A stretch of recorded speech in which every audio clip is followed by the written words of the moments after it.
Namo Vishnupada Srimate Bhaktivedanta Swami Niti Namani Namaste Saraswati Devi Gauravani Pracharini Shri Paschat Deshatarini Jai Shri Krishna Chaitanya Prabhu Nityananda Shri Advaita Gadadara Shri Vasadi Gaura Bhaktivinoda Hare Krishna Krishna Krishna Hare Hare Hare Ram Hare Ram. Yes, anyone remembers what we discussed in our last session?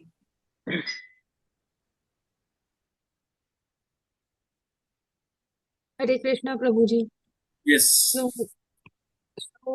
Prabhuji, in the last session, we discussed about how Krishna tells how to perform the Ashtang Yoga, and he says that the person who's performing this yoga, his mind should always be fixed on the Supreme Lord, Mhm. and it should be free from possessiveness. And a yogi can realize Krishna in different forms like Brahman, Paramatma, or Bhagwan. And a yogi can meditate on any of these forms. And Mhm. for meditation, the yogi should go in a secluded place so that the mind is not disturbed, preferably in a place where Krishna has performed his pastimes, like it could be Vrindavan. And ultimate goal of a yogi should be to meditate upon Krishna. It shouldn't be like it shouldn't be focused on secondary benefits like health benefits of yoga. And Correct. any person who is doing yoga uh, for not meditating on Krishna, then that uh, person is simply wasting his time. This is what we discussed. Yes, anyone else would like to add something? Hare Yes, Krishna Prabhu. Prabhuji. Yes. Yes, Gita Mataji, Ruchiraji. carry on. Okay. Go ahead, go ahead, go ahead. So, Krishna. you also mentioned that Krishna conscious people become fearless over a period of time. So, yogi doesn't fear at all while he's Correct. traveling in jungles with wild animals. He is fearless. I want to add Yes. this point. Very nice. Yes. Any other point? Hare Krishna Prabhuji. I think one very important point also was discussed from 10 to 14 is that there was a comparison with Bhakti Yoga as well, where we also say that the best of all form of yoga is the Bhakti Yoga, where it was said in one of the Puranas that Hari Nam is the only option we have, only saving grace we have. And I love that shloka, so I memorized it also. Hari Nam kevalam kalau nasti eva eva gatir anatha. And all of us, I think, it's very difficult to follow the principles defined in Ashtanga Yoga in the world of Kali Yuga. And for us, if we have surrendered, we focus truly on the form of Krishna, Supreme Lord, and only do things which are, accept things which are favorable for Krishna consciousness and reject things which are non-favorable, we will be able to progress on their journey, and we will be able to achieve a superior form of meditation through Bhakti Yoga instead of uh, trying for Ashtanga Yoga, which is so difficult. I think for people like us, if we have to draw a parallel in the today's world, I think we should focus more and more on Krishna and become Krishna conscious devotees. We will be able to progress further in that meditation journey. Yes. Okay. Yes. Yes. Anything else? So, as all of you has rightly mentioned, so we discussed verse number 10 to 14, where Krishna was mentioning that one has to free from all kind of material desire and possessiveness, practice the yoga. That is the basic principle to practice yoga. As we understood through previous verses, that in yoga ruda stage, Yoga Ruda stage is the stage where a person is free from all such possessiveness, he is completely detached, and now he is fit for practicing this Ashtanga Yoga, where he goes to a particular secluded, sacred place. He sits on a not so low, not so high platform with a deer screen is spread out in the forest or some mountains like that, and he meditate upon his nose with his eyes half closed, like that he is meditating. So he meditates upon there are three aspects of absolute truth: Brahman, Paramatma, and Bhagavan. So he meditate upon the localized aspect of absolute truth, that is Paramatma. Whereas a Krishna conscious person, he is completely absorbed in serving Krishna, he is directly meditating upon Bhagavan. And in this age of quarrel, practically it is not possible to perform Ashtanga Yoga, because Ashtanga Yoga means one should be complete abstinence from all kind of sensual pleasures, all kind of sense pleasure. One should be completely free from. He has to restrain all his senses. Neither thirst, hunger, all these things doesn't influence him. That is that much control one should have. So we'll move to the next verse. And there was very important thing is one should be free from to practice Ashtanga Yoga when one is going into the forest. One should become free from the fear, because there will be lot of beast animals. If he has a fear in his heart, he cannot practice Ashtanga Yoga. He cannot meditate. His mind will be absorbed in thinking of those. What if some mistake may come? What if a lion may come?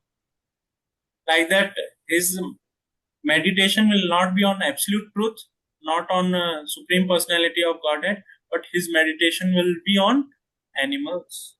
He will be thinking of animals rather than thinking of absolute truth.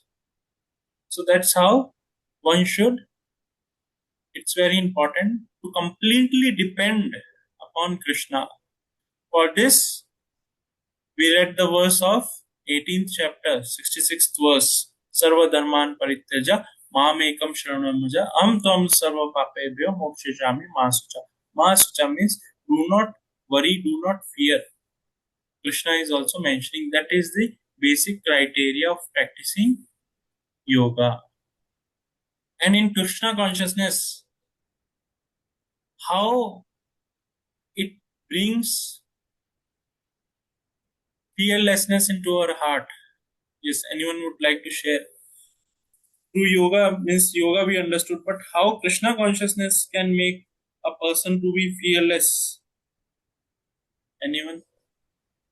When we understand the point that we are part and parcel of Krishna, and we know our relationship, like, as kids, we know that come what may, our parents are going to take care of us, right? So when we have been able to revive the relationship in Krishna consciousness with the true surrender, we know that whatever will happen to us, Krishna will take care of us.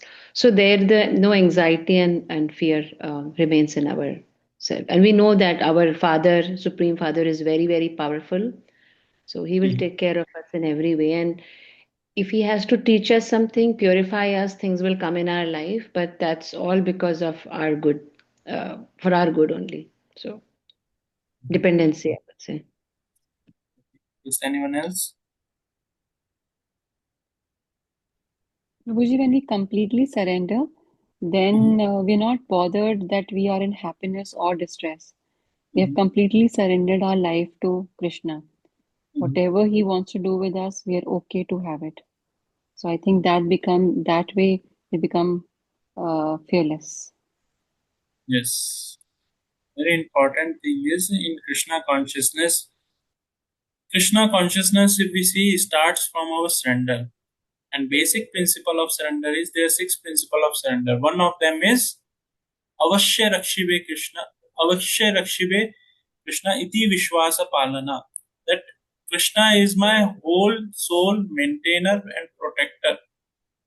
He is my only protector.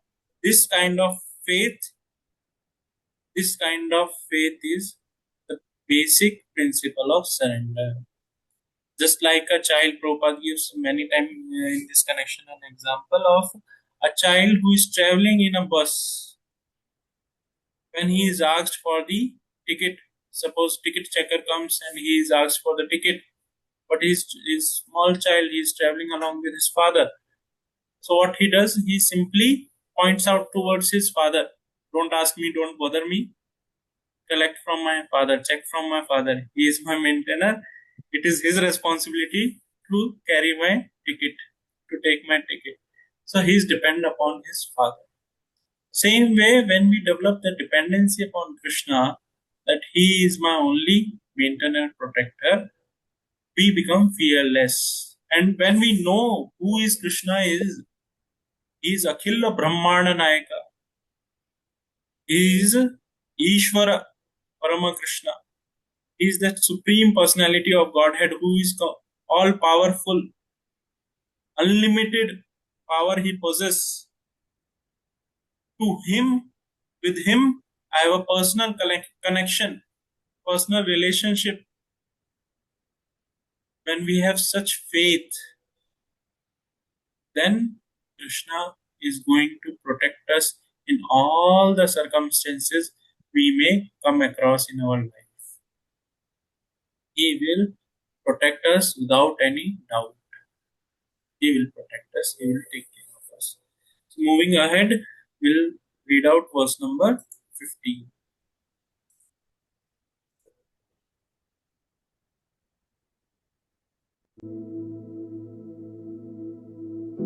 All of you please join in chanting the shloka. Yunjaneva sadatmanam Yunjaneva sadatmanam yogi niyata manasaha yogi Manasa manasaha shantim nirvana paramam shantim Nirvana Paramam paramam mat samstha adhigachati. mat samsthamati Matma gacchati. Anyone would like to chant the shloka? Junjunevam Sada Atmanam Jogi Niyatamasa Santing Nirvana Paramam Adhigachati. Wonderful. Anyone else? Yunjanevam sadatmanam yogi niyatamanasah santim nirvana paramam matsamstham adhigachati. Wonderful. Anyone else? युञ्जन् एवं सदात्मानं योगी नियतमनसः सन्तिं निर्वाणा परमं मत्समस्तम् अधिगच्छति. Wonderful. Yes. Anyone else? युञ्जनेवं सदात्मानं योगी नियतमानस शान्तिं परमं मत्संस्थाम् अधिगच्छति. Wonderful. Anyone else?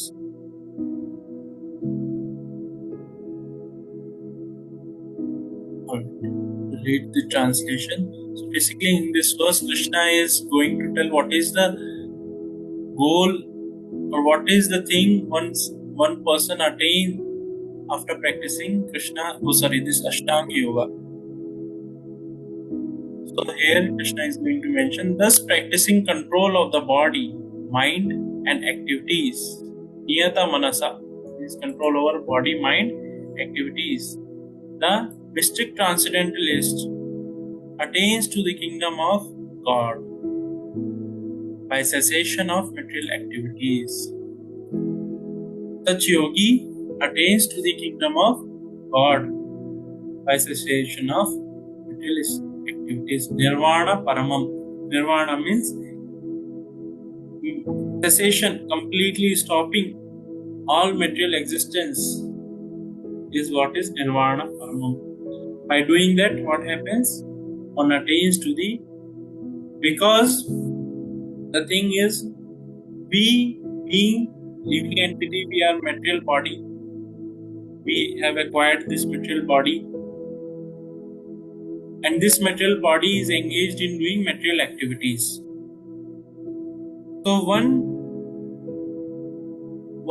person who gives up this material activities altogether, have no relationship with the material existence.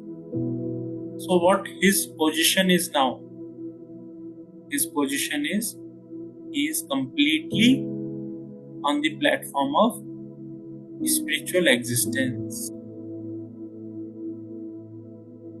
He is completely on the platform of spiritual existence, because he is no more engaging or relating with the material existence. So when a person does like that, after giving up the body, he enters into the kingdom of God, or abode or kingdom of God, Krishna. We read the purport, then we'll understand more in detail. The ultimate goal in practicing yoga is now clearly explained. Yoga practice is not meant for attaining any kind of material facility. It is to enable the cessation of material existence. As we understood in previous verses, that yoga practice, this Ashtanga yoga, nowadays yoga people do to keep their body fit and healthy. That is not the motive of doing yoga. Motive of doing yoga is to minimize, gradually minimize, and over a period of time completely negate all material activities. That is the goal of yoga, not to keep the body fit and fine.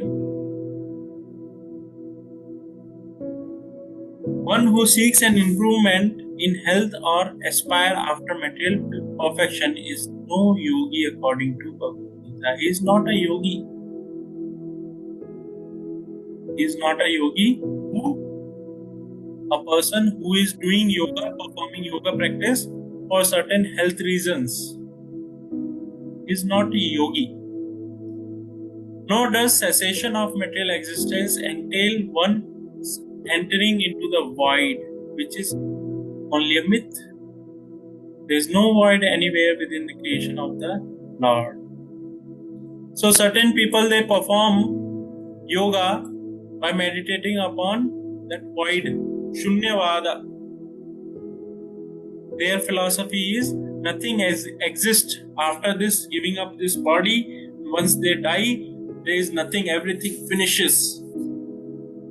Nothing exists. That is also not true. People to attain nothing, they perform yoga. That is also not yoga.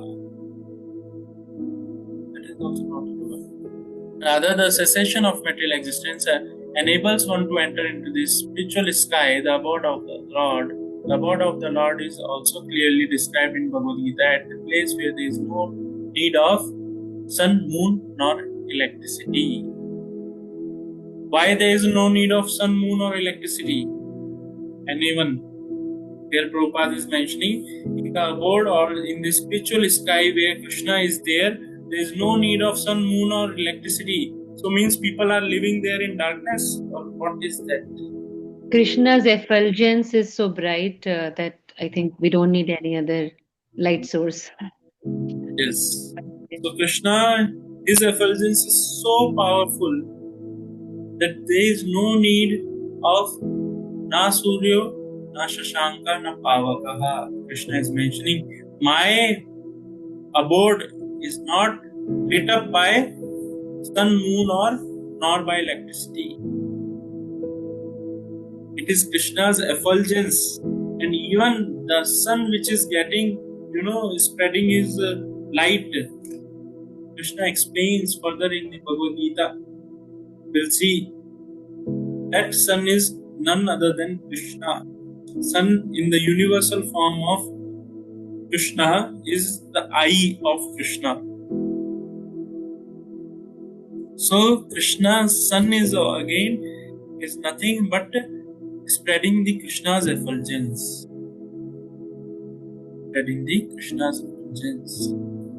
All the planets in the spiritual kingdom are self-illuminated like the sun in the material sky. The kingdom of Godhead is everywhere, but the spiritual sky and the planets thereof are called Param Dhama or superior abodes. Param Dhama. A consummate yogi who is perfect in understanding Lord Krishna as is clearly stated here in Machitta Mat Paramat Sthanam by the Lord himself can attain real peace and ultimately reach his supreme abode, the Krishna Loka known as Goloka Vrindavan. In the Brahma Samhita it is clearly stated Goloka Eva Nivasati Atma Bhuta, that the Lord, although residing always in his abode called Goloka, is all pervading Brahman and the localized Paramatma, as well as by the dint of his superior spiritual energies, no one can reach the spiritual sky or enter into the eternal abode, Goloka Vrindavan, of the Lord without the proper understanding of Krishna and his plenary expansions, Vishnu. Therefore, a person working in Krishna consciousness is a perfect yogi because his mind is always absorbed in Krishna's activity. Save mana Krishna padara vidyo. In the Vedas also we learn tam eva viditvam eti. No one can overcome the path of birth and death only by the understanding. One can overcome the path of birth and death only by understanding the Supreme Personality of Godhead, Krishna. In the other words, perfection of yoga system is the attainment of freedom from the material existence, not some magical jugglery or gymnastic feats. We fool innocent people. Nowadays, we see a lot of such people are there. They perform yoga, some kind of gymnastic or some kind of such postures to attract innocent people in the name of yoga. They will do that, but that is not what is yoga in reality is, which is explained by Krishna himself, who is the Supreme Personality of Godhead. Yoga means it is a process of developing one's own personal relationship with that Supreme Personality of Godhead, Krishna. That is real yoga. So by performing yoga, what happens? A person gets the opportunity to come out of this cycle of birth and death and to go back to Godhead, back to Supreme, that abode of Krishna known as Goloka Vrindavan. And how it is possible? It is possible when one is meditating upon Krishna and when one is completely absorbed, have a knowledge of Krishna. Have a knowledge of Krishna. So this thing Krishna is mentioning in the previous chapter of Bhagavad Gita, we have read this thing. Anyone remembers?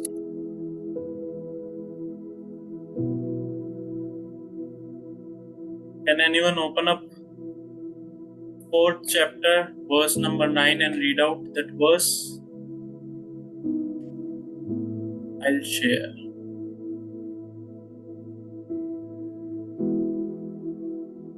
Yes, can anyone read out this verse? 4th chapter 9, Janma Karma च में दिव्यम एव ज्वलति तत्ततः तोक्ता देहं पुनर्जन्म नैकम्यति स Arjun.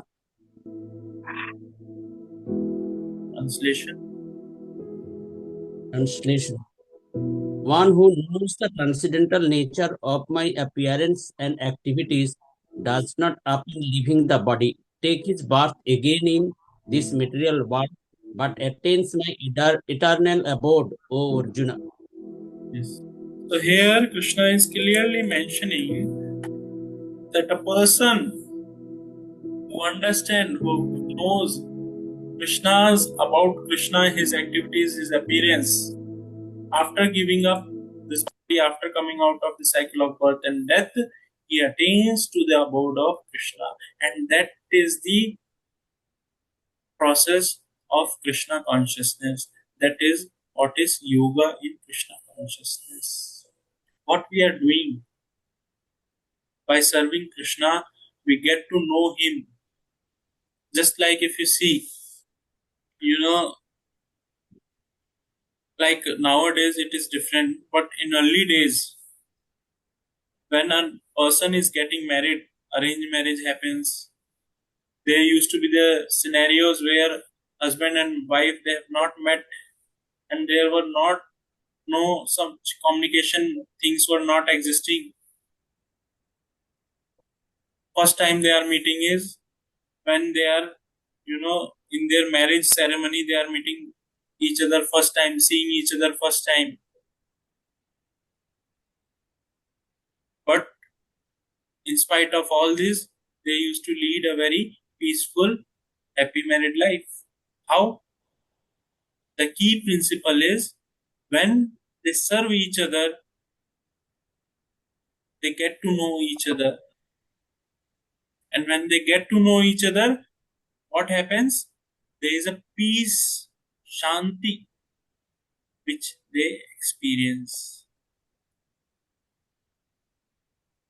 That's how, when we serve Krishna, we get to know about Krishna and we experience Parama Shanti. We get free from fear, we experience peace, and after giving up this body, we go back to this abode, our home, back to Godhead.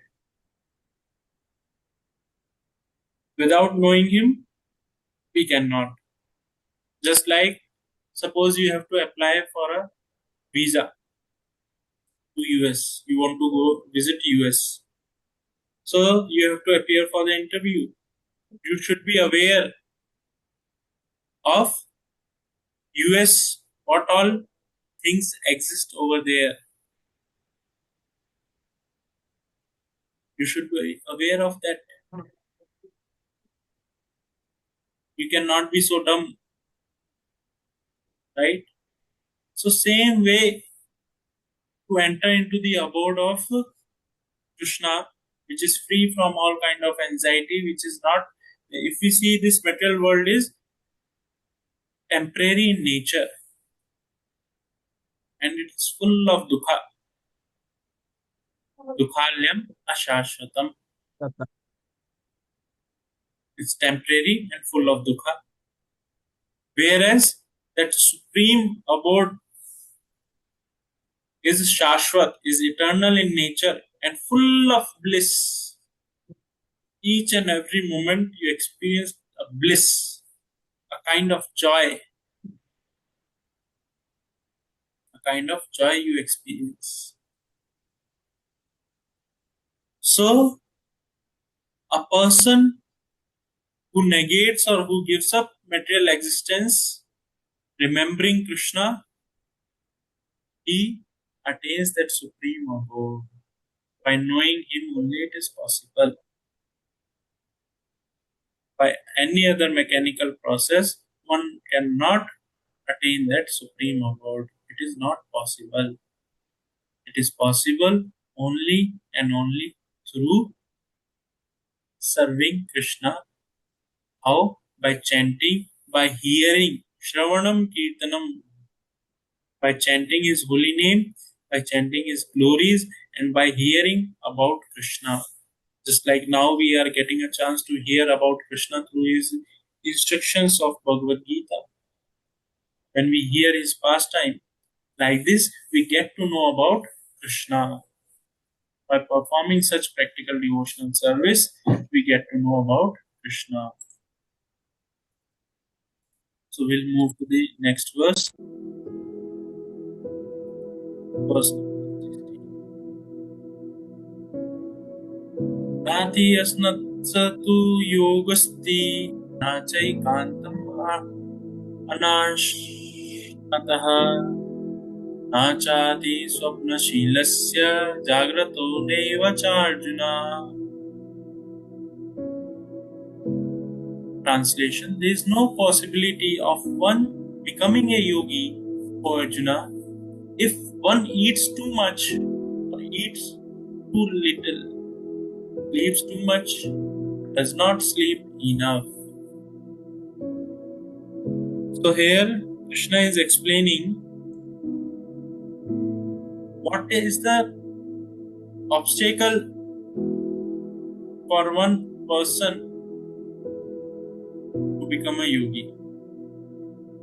One cannot become a yogi if he eats too less or eats too much, sleeps too much or sleep too less.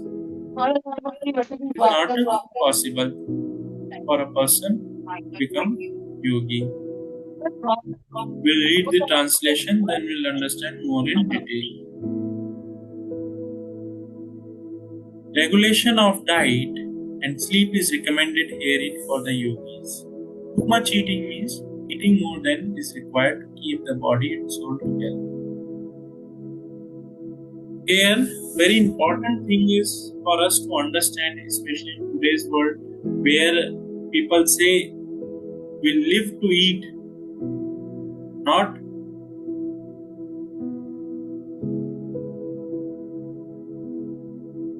other way around. That is, we live to eat, not to eat to live, like that, right? So, eating plays a very significant role in maintaining our existence. We have got this human form of life. It has certain utility, certain purpose. What is that? To come out of the cycle of birth and death. That is the purpose of this human form of life. Now, to execute this purpose, we need to maintain this body and soul together. Otherwise, we will not be able to execute the purpose of this human form of life. And how it is possible? It is possible by eating. We can maintain our body and soul together. So, eating food does first is Hashti Pushti. Hashti means it satisfies our hunger. Pushti means it nourishes our body. These two things eating does. Eating is very crucial or very significant thing one should be conscious of. Nowadays, how we eat anything or everything, whatever we get. Not considering how it is prepared, with what ingredients it has been prepared, and who has prepared. We are not at all bothered. Forget about offering it to Krishna. Where Krishna in the 3rd chapter of Bhagavad Gita is clearly mentioning, what is mentioning here? Bhunjate te tum agam papam ye pachati atma karna. Anyone who eats for sense pleasure or cooks for himself, not offering food to Krishna, eats only sin. He is eating only sin. Who is eating to satisfy the tongue or for himself? Himself means not offering to Krishna. What he is doing, even though he may be vegan, vegetarian, whatsoever, he is eating only sin. Agam papam. Agam means intense. Agam means intense. How? Now eating, we understood eating is very crucial. How? It will help us to maintain the body and soul together. That's how eating is very, very important for this human form of life. Now, especially in eating Krishna Prasad is very, very important for a yogi, for a practitioner, or for Krishna conscious person, or a person who aspire for spiritual advancement. or a person who wants to come out of this cycle of birth and death, for him, eating Krishna Prasadam is very, very, very, very important. Because even though it may be a grain or something which is authorized but not offered to Krishna, fruits, some vegetables, some grains, something like that, we prepare and have it without offering of Krishna, to Krishna. So what is happening? By eating that fruit, we are killing the tendency of that grain or that seed to give birth again to a new life. We are killing the tendency of new life itself. Suppose you are eating chapati. Chapati is made out of grains, wheat, right? So that wheat is what we have done is we have grind that wheat and form a flour, and with that flour we are making the chapatis. So each that grain had a tendency to become a plant. So we have killed that tendency of forming a new life. So it is a papa, it is a sin. But when we offer to Krishna, it becomes sinless. It becomes sinless. So eating is very, very important. One should eat Krishna Prasadam. So by eating Krishna Prasadam, what happens? Hashti Pushti happens. Along with that, Krishna Matir happens. One attains Krishna consciousness. One attains Krishna consciousness. Nowadays, people just eat whatever they get without even in the scriptures it is mentioned that a person who is preparing that food, who is cooking that food, with what consciousness he is cooking that food, what he is thinking while cooking, that same kind of thoughts or consciousness you will get by having that food, by eating that food. Many times, because our life is very busy these days, working here, there, lot of things we are doing. We eat anywhere. But those people who are cooking that food, some hotel, some roadside dhaba, this, that, don't know what all places we eat. So those people, they are thinking of what?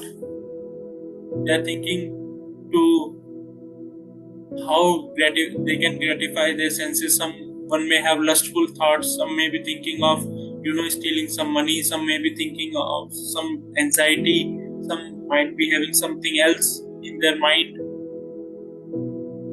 So what happens when they are cooking? All those thoughts are going into that food, and when you have it, all of a sudden you experience different kind of mindset, right? Your mindset, your consciousness changes. Whatever that person was thinking, it changes. That's why many times, most of the time, when people they eat prasadam, they experience different kind of bliss, different kind of shanti, different kind of peace. Why? Because it has been prepared with the consciousness that this food is going to be offered to Krishna. Who can do this? Only a devotee can do that. So devotee is thinking of Krishna. Matchitta is thinking of Krishna. So when we eat such food, we experience peace. We experience different kind of bliss. Not only taste-wise, it brings a kind of pure thoughts of sanctity within our heart and mind. Right? It happens like that. That's how when you eat prasadam, With what consciousness you are preparing? You are preparing, oh, this has to be offered to Krishna, I am preparing for Krishna. Like that you are preparing, no? And you are preparing like that, what is happening? You get Krishna Matir, because Krishna has tasted that, and your consciousness was also pure. Where if you see this food I am eating for my own self, preparing for my own self, you will see, you will not experience that kind of same food, same item. You ask same ingredients, each and everything is measured, milligram to milligram, each and everything. You ask two people to prepare, you can see the difference.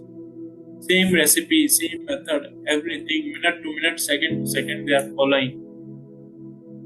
But a person who is thinking of Krishna, that taste will be different. A person who is thinking of something else, that taste will be different. Both the taste will differ. Different. Okay, so eating, that's how eating is very, very important thing, because it keeps the body and soul together. And there is a saying, जैसा आहार वैसा हमारा विचार, वैसा हमारा like our thoughts, जैसा अन्न वैसा मन. There is a saying, जैसा अन्न वैसा मन. Our consciousness will be depend on what kind of food we are eating. If that food is prepared under so much of stress, this, that, you will experience that stress only. Even though nothing is there, you will be experiencing stress. There is no need for man to eat animals because there is an ample supply of grains, vegetable, fruit, and milk. Such simple food stuff is considered to be in the mood of goodness according to Bhagavad Gita. Animal food is for those in the mood of ignorance. Those who are indulged in animal food, drinking, smoking, and eating food which is not first offered to Krishna will suffer sinful reaction because of eating only polluted things. Bhunjate te tvam agam papam ye pachati atma karma. Anyone who eats for sense pleasure or cook for himself, not offering his food to Krishna, eats only sin. One who eats sin and eats more than is allotted to him cannot execute perfect yoga. It is best that one eat only remnants of food stuff offered to Krishna. A person in Krishna consciousness does not eat anything which is not first offered to Krishna. Therefore, only Krishna conscious person can attain perfection in yoga practice. Nor can one who artificially abstains from eating manufacturing his own personal process of fasting and practice yoga. Very important thing here. So eating, here Prabhupada is mentioning very important thing, one who eats more than is allotted to him cannot execute perfect yoga. Just like suppose my eating capacity is per day I can eat 400 gram or 500 gram. But if I eat more than that, I eat 800 gram or 1 kg, what will happen? First is all the energy in the body will be utilized just to digest that food. I'll feel very lethargic. If you eat more, you will sleep more. If you eat less, you will be able to control your sleep. You will sleep less. Now eating, what purpose it plays is to keep the body and soul together. Now, here Prabhupada is mentioning very important thing is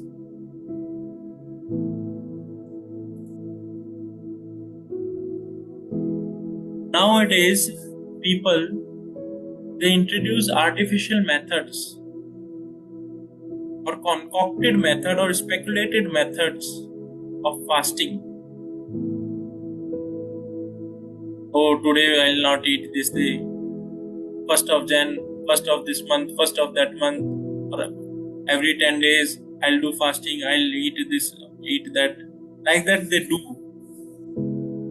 Like that they do. And when they does such activities, what happen? By that, then they're not able to make any advancement. That's how, if we see our scriptures so perfectly, fasting on auspicious days is recommended, where it gives an opportunity to us to make spiritual advancement, to control the senses and engage our senses in the service of Krishna, in remembering Krishna rather than focusing on eating. A Krishna conscious person, he completely follow whether eating, fasting, this or that, only for the pleasure of Krishna. Whatever pleases Krishna, he will follow that, not out of some compulsion. We'll read further. The Krishna conscious person observes fasting as it is recommended in the scripture. He does not fast or eat more than is required, and he is thus competent to perform yoga practice. One who eats more than required will dream very much while sleeping, and he must consequently sleep more than is required. One should not sleep more than 6 hours daily. One who sleeps more than 6 hours daily out of 24 hours is certainly influenced by the mode of ignorance. A person in the mode of ignorance is lazy and prone to sleep a great deal. Such a person cannot perform yoga. Now, in the second chapter of Bhagavad Gita, we heard Arjuna was addressed as Gudakesha. Gudakesha means one who has conquered his sleep. So eating we understood. Same way sleeping is also very important. If you don't get rest sufficiently, you will be disturbed, your mind will be very agitated, you will be very disturbed, you may get a lot of problems because mind is not getting detoxified. Technically we speak. Even though mind cannot bring our mind to the zero, not thinking or not doing anything, but by taking rest, our mind get rejuvenated. So if we eat more, what happens? We'll sleep more, and here Prabhupada is mentioning dreaming. One will have a lot of dreams if he is eating. So a person, 25% of his time, ideally not more than that, he should spend in sleeping. That is 6 hours per daily. 6 hours per day. It should just that much is sufficient. And how? Just like when you go to school, there is a schedule is there for the day. After this class, you have this class, that class. The different subjects class are there that you go throughout the day. Same way, we have got this human form of life, this human body. Our schedule is also fixed by the Creator Himself. And when we align our schedule to that, nowadays our life is very, differently we are living our life, not which is aligned as per the Creator. That is, one should get up in Brahma Muhurta. One should, after Sandhya, 4 or 5 muhurtas after Sandhya, one should take rest. So all these things are described by the Creator Himself. But we follow our own way, whimsical way. So what happens, even though we may sleep for 7 hours or 8 hours or 9 hours, will not get quality sleep, our mind will not be able to rejuvenate. We'll get up with the same disturbed mind, irritated, like that will get up. Right? So it is very important to align our schedule with the schedule of the Creator. then you can experience that kind of peace. Suppose in the school you have some physics class, or in the laboratories you go, there are certain in the schedule, someday you have laboratories and all those things are there. So rather than going to physics laboratory, you go to playground. Then what will happen? One day, 2 day is okay. Every time if you are going, then what will happen? You will be, some action will be taken for you. Some action will be taken. Okay, we'll move to the next verse. Yuktahara viharasya yukta chestasya karmasu yukta sapnava bodhasya yoga bhavati dukhaha. He who is temperate in his habits of eating, sleeping, working, and recreation can mitigate all pains, material pain, by practicing the yoga system. But extravagance in the material matter of eating and sleeping, defending and mating, which are demands of the body, can block advancement in the practice of yoga. As far as eating is concerned, it can be regulated only when one is practiced to take and accept Krishna prasadam, sanctified food. Lord Krishna is offered according to Bhagavad Gita vegetable, flowers, fruits, grain, milk, etc. In this way, a person in Krishna consciousness becomes automatically trained not to accept food not meant for human consumption or which is not in the category of goodness. As far as sleeping is concerned, a Krishna conscious person is always alert in discharge of his duty in Krishna consciousness, and therefore any unnecessary time spent in sleeping is considered a great loss. A Krishna conscious person cannot bear to pass a minute of his life without being engaged in the service of the Lord. Therefore, his sleeping is to keep to minimum. His ideal is in this respect is Srila Rupa Goswami, who is always engaged in the service of Krishna, who could not sleep more than 2 hours a day, and sometimes not even that. Thakur Haridas would not even accept prasadam, nor even sleep for a moment without finishing his daily routine of chanting his beads. 300,000 names. As far as work is concerned, a Krishna conscious person does not do anything which is not connected with Krishna's interest, and thus his work is always regulated and is untainted by sense gratification. Since there is no question of sense gratification, there is no material leisure for a person in Krishna consciousness. And because he is regulated in all his work, his speech, sleep, wakefulness, and all other bodily activities, there is no material misery for him. So here, actually in Srimad Bhagavatam also, where Krishna is explaining about the Kali Yuga, so one of the very important thing he mentions is, in Kali Yuga, people will get lot of disease, lot of problems because of haphazard lifestyle, eating habits, sleeping habits. Because of that, their lifespan will be short and they will be experiencing lot of disease as well. And that is what we see in current world.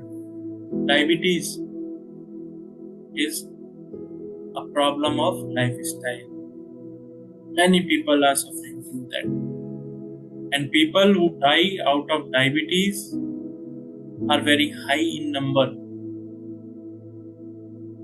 This heart attack, heart stroke, or cholesterol because of cholesterol is another such high number because of this lifestyle problem. Because of this lifestyle problem. So eating, sleeping, working, everything plays a very important role. Because we are the body, we have activities to perform, cannot sit ideally. We have to work, and that work should be Krishna conscious work, working for Krishna. When we work in that way, neither we get some amount of it, some reaction. Our each and every work is dedicated to Krishna. And when such work is performed, you experience joy. You experience, just like here example of Rupa Goswami and Haridas Thakur is given. We should not imitate them. Just like they were hardly sleeping for 2 hours. They are hardly sleeping for 2 hours. Right? So if we try to imitate them, what will happen? We will be collapsed. We will get collapsed. Why? Because they are situated on the transcendental platform where they are completely absorbed in working for Krishna or thinking of Krishna. So what has happened? They are able to negate their bodily requirements. Cessation of material existence is happening in their case. So they no more, needed to act on bodily platform, to sleep just for sake for some 1 hour, 2 hours they are sleeping because they are completely absorbed in Krishna conscious activities. Right? Recreation, when we work just like in a lot of corporate companies and this thing you see, people work day and night, their creativity get killed. So company, what they do, they organize some events, they send their employees to some tours, all those things they do so that they get rejuvenated. Time to time they are rejuvenated. They are able to hold their interest in the work. Otherwise, they will not be able to work attentively. That's how they organize various such trips, tours, such rejuvenating activities. Whereas in Krishna consciousness, how we devotees experience rejuvenation, if you are doing this service, you stop that service, you do some other service, you will experience rejuvenation. Because whatever work you do, you experience different kind of joy. So sometimes what happens, service becomes very mechanical, out of our conditioning. So you stop that service or do that service as a matter of duty, take up some other service also and experience joy. So like that, a person performs regulated eating by eating Krishna Prasadam. And how there are two ways of eating. One is under eating, one is overeating. One is moderate, one eats. This under eating and overeating creates a problem. If you don't eat, which is required to keep your body and soul together, you will die out of hunger. If you eat more, you will get obesity, diabetes, all these problems, and because of that, your system may collapse and you may die over a period of time. So both are problematic. But for old person, under eating is the solution. For a youth, growing up child, overeating is the solution. Because overeating helps in growth. Right? Sleeping should be regulated. You should sleep for 6 hours, like that. And if he eats just to keep the body and soul together, he will sleep only that much which is required, and that is around 6 hours per day. Working is also should be regulated, not like day and night, completely sold to your work. By doing that, everything will collapse, go for a toss. Working should be regulated. One should work only some 7 to 8 hours per day. That's all. Recreation also is very, very important. When you work, doing everything, you need recreation. And what is that recreation? Engage in some Krishna conscious activities, some different varieties. Go and visit some place which is related to Krishna. Perform some activities like that, various recreation can do. By doing that, one can mitigate all pains by practicing the yoga. And mitigate all pains. All pains can be mitigated. With this, we'll end here. Anyone has any questions or anything to share or ask, please feel free to share or ask. Any questions? So we'll close here. Srimad Bhagavad Gita ki जय Srila Jai, Prabhupada ki जय Jai. Hare Krishna Prabhu ji Hare Prabhuji, Krishna. thank Hare you. Krishna. Hare Krishna.